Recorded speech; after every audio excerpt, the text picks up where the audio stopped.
পশ্চিমবাংলায় হিন্দুরা বিপন্ন, এটা সবাই জানে।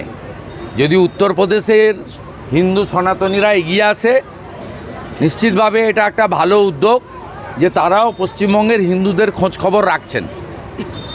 যেভাবে ধুলিয়ান শামশেরগঞ্জ থেকে হিন্দু পলায়ন হয়েছে 47 সালের পরে কেউ দেখেছে? এমনকি শামশেরগঞ্জে যে হিন্দু ভদ্রলোকের হোটেল, তিনি একটা ঘর তৃণমূলকে পার্টি অফিস করার জন্য দিয়েছিলেন। তার দোকান লুট হয়েছে, তার ঘর আগুন লাগিয়েছে। তিনি নিজে বলেছেন যে আমি তৃণমূল করি 98 সাল থেকে, কিন্তু আমাকে সব সর্বশান্ত করেছে শুধুমাত্র আমি হিন্দু বলে। হরগোবিন্দ দাস, চন্দন দাসকে সিপিএম তার লোক দাবি করেছিল।